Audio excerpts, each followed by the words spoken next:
Hey guys, if you are new to playing in the league or just play bar pool a lot, there are definitely a few terms that'll make the game sound a lot more confusing than it actually is. Things like massés, safeties, clusters, all that kind of gibberish, right? But once you do understand these terms, your confidence goes up astronomically on the table. You start seeing the table the way experienced players do, not just where the balls are, but why the shot actually matters. So in this video, I'm going to be breaking down the most common pool terms and showing you exactly what they look like on the table. Okay, for this shot, this is going to be called a kick shot. This is when the cue ball hits a rail, then hits the object ball. It can be 1, 2, or 3 rails. It's all going to be considered a kick shot. So let me show you an example of this one.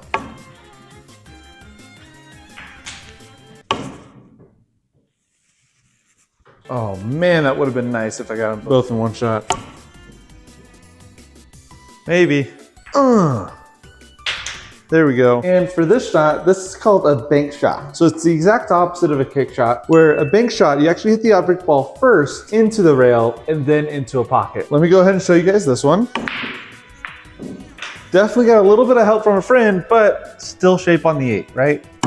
Sometimes that's the only thing that you might be able to see or recognize on the table, and you're going to be forced to do it every now and then. So there's the difference between a bank and a kick. It's the same thing when a cushion is used in play. It just depends on when you hit the cushion.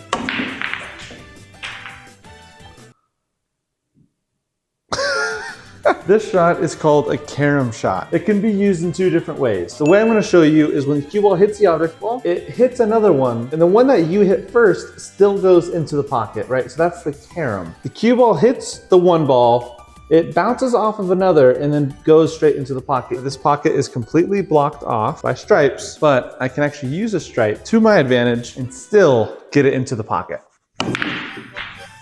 So let's go ahead and do the other option as well. Do the same exact thing. Right, next, we are going to go ahead and do what's called a massé shot. Massé actually comes from, it's a French word meaning sledgehammer. And I think the idea behind it is that you hit the ball so hard like a sledgehammer that it actually deflects off and curves around another ball or 2 in order to sink yours. So let's go ahead and set this up. We are going to go ahead and block this pocket so that way this cue ball has no other option to get here without doing a massé. You know, you can't really kick it. Can't really go straight ahead, can't bank it. You could jump this shot. This is a very possible jump shot. That'll be an upcoming video. I don't know how to jump yet. I don't have a jump cue, but let's go ahead and knock this 8 ball in by doing a curve shot. Like I said, the idea of this is hit the cue ball at an elevated angle, which then pushes it one way, but your cue tip grabbed onto the cue ball enough to make it turn the opposite way.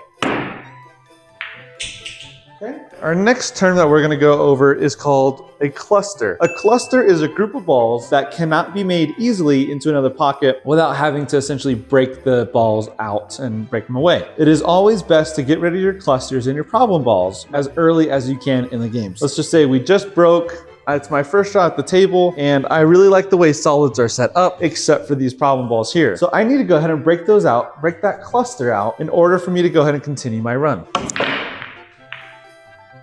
Now that we've gotten our cluster out, we can go ahead and continue our run.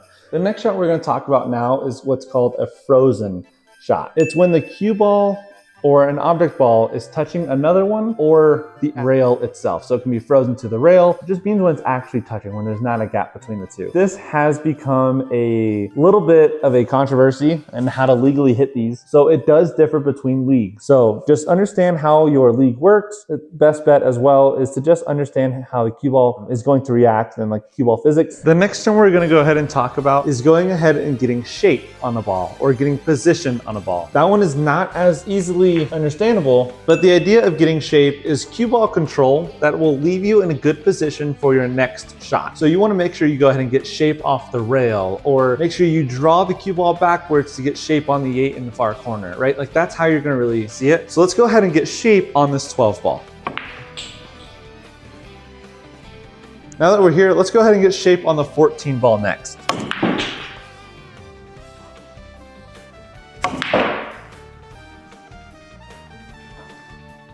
I would honestly consider this bad shape. This is not a good position. This is like The biggest secret that seems so obvious when it comes to playing any kind of game in pool, if you know how to control the cue ball, you will always win. The next shot we're going to talk about is a safety shot. This one's a lot different because you only use safeties for a tactical advantage. The idea of a safety, you can go ahead and kind of forfeit your next turn. Like say you can't get a breakout, you honestly just don't want to shoot the 15 just yet. Best thing to do is leave a ball in front of the pocket. Leave your opponent a very difficult shot to make.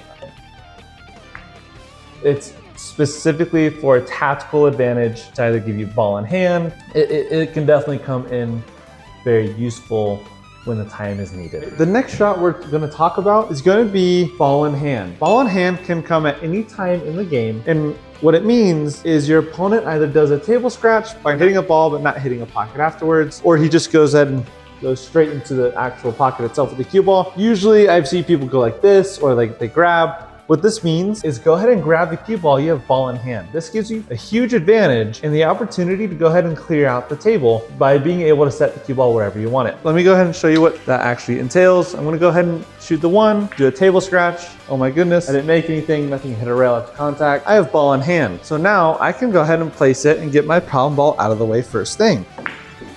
Okay, you see how much advantage that actually gives me, because now I should be able to go ahead and run out the rest of the balls by making them in all their respective pockets and being able to win the game by making the 8-ball last. Oh my goodness. I almost scratched and I missed the 8-ball. This next term is gonna be called the headstring. Clark, if you don't mind going ahead and adding that line again. The headstring is going to be the second row of diamonds on the opposite side of where you have racked the balls. Right here, 1, 2, these 2 diamonds. Now, this is the headstring. This is most commonly referred to when you are breaking. You can either put your cue ball on the headstring but no farther, or it's also referred to being behind the headstring or getting in the kitchen. The kitchen is the area behind the headstring itself. This entire area, I can put the cue ball down back here in the kitchen behind the headstring, right? It's just this area behind the headstring, which is on the second row of diamonds. Another term that is often used at the very beginning of a game is going to be called the foot spot. The foot is just the bottom of the table where you rack the balls. Like we said earlier, that side's the head. The opposite side is considered the head. This is the foot. This center right here is the foot spot itself. For a lot of pool, you're gonna go ahead and put that first ball on the head spot. That's how you know you have a rack, right? Without that head spot, you might just be inclined to go ahead and do something freaky like this, right? If you go ahead and break, and say the 8-ball is pocketed up on the break. Somebody says, hey, let's go ahead and spot the 8-ball. I want to go ahead and play this game out. The 8-ball comes out and it just goes straight onto the spot of the table. Another term that can only be used at the beginning of a match or of a game is open table.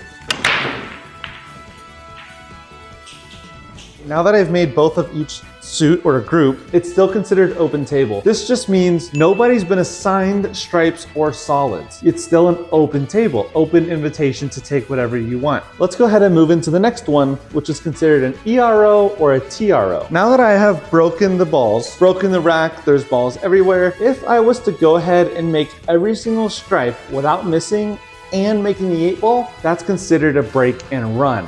I broke, and I ran them all after that. My opponent didn't even stand up to shoot. When it comes to an ERO and a TRO, they are both considered the first shot at the table after the break. So break and run is also considered an ERO. An ERO is an abbreviation for 8-ball run out. With that being said, that means you ran all 8 of your balls on your very first attempt at the table and made the 8-ball without missing. You go ahead and win the game. If I broke dry and my opponent comes up to shoot, there's still a total of 15 balls on the table plus the cue ball. And he goes ahead and makes every single stripe or every single solid without missing and makes the 8-ball. He also gets an ERO. It's not a break and run because he didn't break, but it is still considered an ERO because it's his first attempt at the table and he never missed before he won the game. With a TRO, it's different. A TRO, the only difference, let's say I broke and I did go ahead and make a stripe. And let's say I made another one and I missed my 3rd shot. My opponent still has all 7 of his solids and the 8-ball, and it's his first attempt at the table. He can go ahead and run out, and that would be considered a TRO or a table run out. So the only difference between a TRO and an ERO is if one ball is down after the break. Thank you guys so much for watching and showing the love and support that you guys do on the channel. If you guys are interested in more pool content, tips, tricks, as well as tournament vlogs coming into the future, I will also be doing live streams with live practice sessions in the future as well. Go ahead and make sure you guys subscribe to the channel. Go ahead and make sure you leave a comment down below. If you want to see different terms go further in depth, make sure you leave a like on this video if you did enjoy the content that I was able to provide for you guys today. And thank you guys so much for tuning in and showing that support. I really can't thank you guys enough. We are currently at 722 subscribers. I am absolutely mind blown you guys are that interested. So thank you guys so much. I really do appreciate it. We'll talk to you guys on the next one.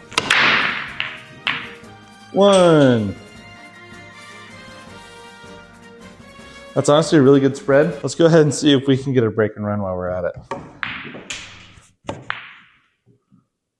Well, that was very short-lived.